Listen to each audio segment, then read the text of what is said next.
Good morning, and let's start with the theoretical part of the transformer. In last lecture, I have explained its basic structure. So here again, I am going to repeat that. कि transformer, it is a device that is used to step up or step down the voltage, means it is a voltage control device, and it is of two types, step up and step down.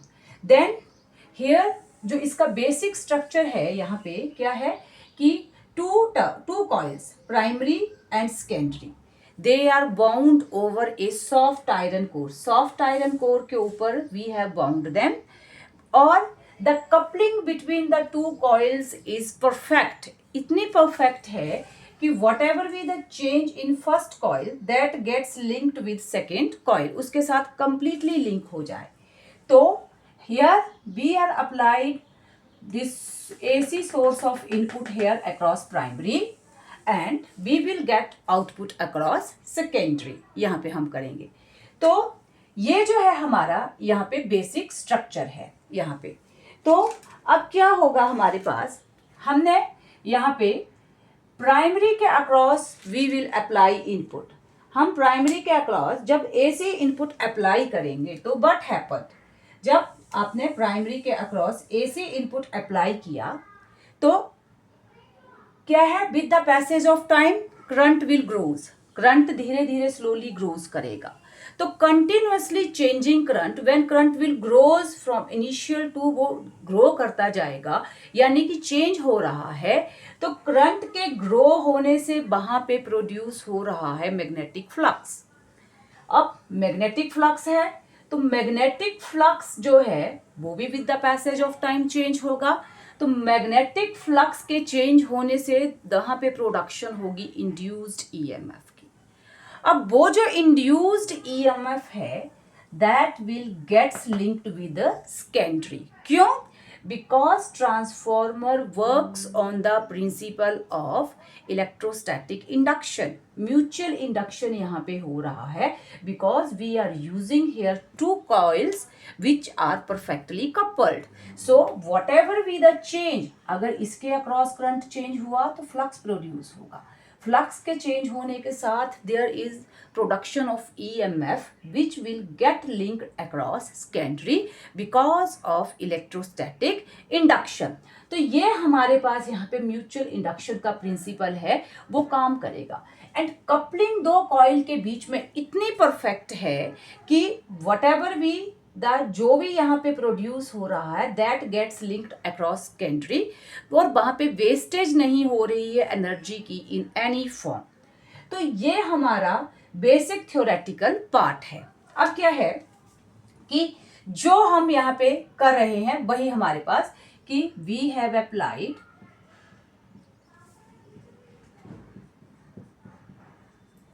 AC input across primary.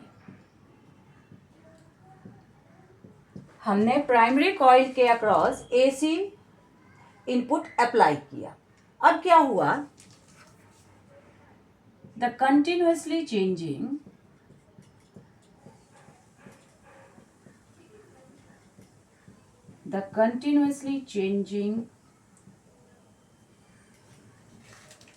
Continuously जो change हो रहा है हमारे पास magnetic. अब क्या हुआ, जब हमने एसी इनपुट अप्लाई किया अक्रॉस प्राइमरी तो करंट के चेंज होने से क्या होगा, वहां पे प्रोड्यूस होगा मैग्नेटिक फील्ड.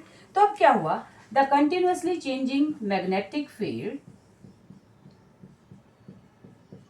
वहां पे करंट के चेंज होने से कंटिन्यूअसली मैग्नेटिक फील्ड हुआ हमारे पास. तो when we applied AC across primary, it produce continuously changing magnetic field. ये continuously changing magnetic field कर रहा है, produce कर रहा है, which produces continuously changing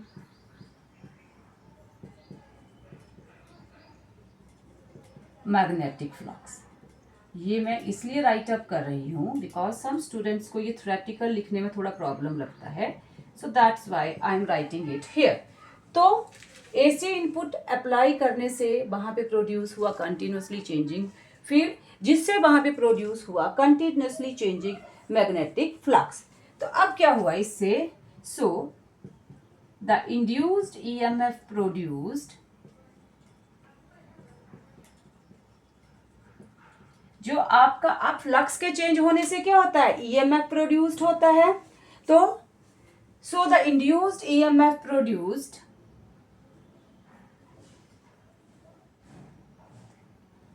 then यहाँ पे it produces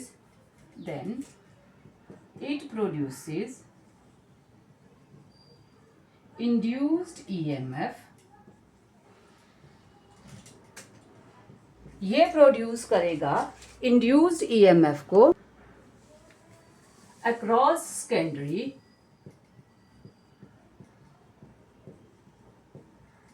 due to mutual induction के कारण। So I have reduced here theory content short में, ब्रीफ में, सारा का सारा। तो म्यूचुअल इंडक्शन के कारण जो है आपका EMF प्रोड्यूस हो गया सेकेंडरी के अक्रॉस। अब मैं मानती हूं लेट 5 मार्क्स का क्वेश्चन आता है। So let NP be number of turns across primary and NS be number of turns across secondary।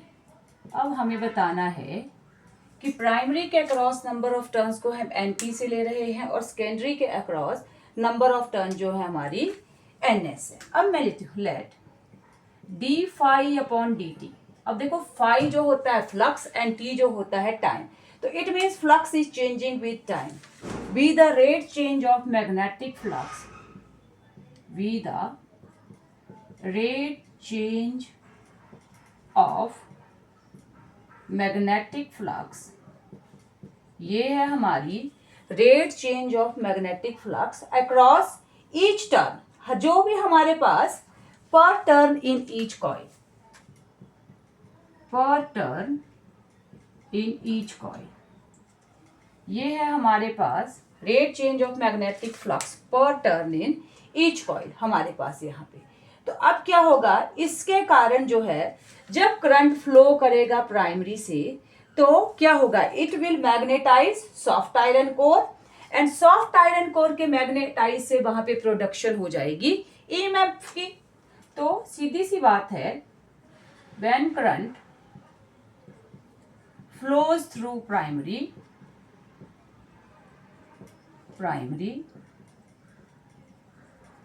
it magnetize soft iron core and EMF will produce across secondary। बार बार मैं यही चीज repeat कर रही हूं ताकि आपको कंफ्लिक्ट ना रहे। तो ये हमारे पास चला यहाँ पे। अब हम मान लेते हैं ये हुआ। अब लेट प्राइमरी और सेकेंडरी के अक्रॉस क्या क्या EMF प्रोड्यूस हुआ हमारा, तो let EP EMF across primary, ये प्राइमरी के अक्रॉस EMF प्रोड्यूस हुआ एंड EMS भी EMF अक्रॉस सेकेंडरी, ये सेकेंडरी के अक्रॉस हमारा EMF प्रोड्यूस हुआ हमारे पास। तो इट मीन्स अब आपको पता है EMF is directly proportional to d phi upon dt। EMF is equal to rate change of flux with the time. तो इट मीन्स हम प्राइमरी के अक्रॉस ले सकते हैं NP d phi upon dt, ये है हमारा EMF across primary and it is equal to NP d phi upon dt। क्यों? NP क्या है, नंबर ऑफ टर्न्स। हमने कहा है NP be the number of turns of primary and ns are the number of turns of secondary, and d phi upon dt is rate change of flux per turn in each turn. हर एक turn में जो rate change of flux है वो ये है. तो EMF across primary ये आया, and across secondary it is ns d phi upon dt. Number 1. Number 2, आप वही लिख रहे हैं जो यहाँ पे एक्सप्लेन कर रहे हैं. अब चलो डिवाइड 1/2. मैं इक्वेशन 1 को अगर मैं इक्वेशन 2 से डिवाइड करती हूँ तो मैं इसको ई को यहाँ पे ये भी लिख सकती हूँ, E P upon E S. I can write up like this. ये E M F primary, E S secondary, your wish, doesn't matter, जो आपको कंफर्टेबल लगे. तो ये है N P upon N S. बाकी D phi upon D T, D phi upon D T ये क्या हो जाएगा, कैंसल आउट हो जाएगा. यहाँ से देखो क्रॉस मल्टीप्लाई किया तो E P N S is equal to E S N P. This is one important result जो न्यूमेरिकल्स में यूज होता है. वहाँ पे आपको दिया होगा E M F across primary secondary, एक टर्न किसी एक के, and then you are supposed to find the turns of another, या ई एम एफ जो भी है प्रोड्यूस हो रहा है in secondary coil. Then you should remember this result. E P N S is equal to E S N P हमारे पास. इसका मतलब है ई एम एफ और टर्न्स जो है हमारे पास यहाँ पर EMF, ये देखो EP, NP, ES, NS हमारे पास. तो ये रिलेट है यहाँ से, और यहाँ पे आप जो है ये फाइंड आउट कर सकते हैं फ्रॉम दिस रिजल्ट. देन उसके बाद अगर मैं मानूं if there is no loss of, no power loss. अब ये जो भी प्रोसेस हो रहा है बेसिकली तो पावर लॉस होते हैं, but we have used laminated iron core. So मैं मानती हूँ फर्स्ट रिजल्ट आया आपका E P N S is equal to E S N P. Very important result जो आपको मिला पीछे डिवाइड करके. अब मैं सेकंड मानती हूँ if there is no power loss. अगर बिल्कुल भी वहां पे पावर लॉस नहीं हुआ है, बिल्कुल भी पावर लॉस नहीं है, तो आपकी पावर होती P is equal to V I. ठीक है, तो इस रिलेशन से आप निकाल सकते हैं सीधा. देखो प्राइमरी के क्रॉस वोल्टेज EP और करंट IP, सेकेंडरी के क्रॉस आपका EMF ES और करंट IS. तो this is another result when there is no power loss across primary and secondary, then P is equal to VI जो result है. From there you dragged this result EP IP is equal to ES IS. This is also very very important result. और यहाँ से आप देख सकते हैं EP ES is equal to IS upon IP means EMF and current they are inversely related आपके पास यहाँ पे. देन अगेन फ्रॉम 3 and 4 यहाँ पे सॉरी 2 फर्स्ट एंड 2 जो भी है ये एक रिजल्ट यहाँ पे मैं लिख देती हूँ. मैंने नंबरिंग नहीं की, सो आई हैव फॉरगॉटन कि कौन कौन से नंबर हैं. तो अगेन हम यहाँ पे जो हमारी इक्वेशंस आई हैं, इक्वेशंस को देखते हैं. देखो एक इक्वेशन है हमारी, अगेन ये दो इक्वेशन है हमारी पे. EP upon ES is equal to NP upon NS. ये पीछे एक रिजल्ट आया हमारे पास, और एक रिजल्ट यहाँ से आ रहा है EP upon ES is equal to IS upon IP. ये दो रिजल्ट हैं हमारे पास अभी पीछे आए. तो यहाँ से जब मैं इन दोनों रिजल्ट से अगर मैं ड्रैग करूँ फ्रॉम दीज रिजल्ट, नंबरिंग दे दीजिएगा इसमें कुछ भी होगा 2 3 whatever we, then from these equations आप क्या यहाँ पे कर रहे हैं, आपको अब यहाँ पे आया NP upon NS is equal to IS upon IP.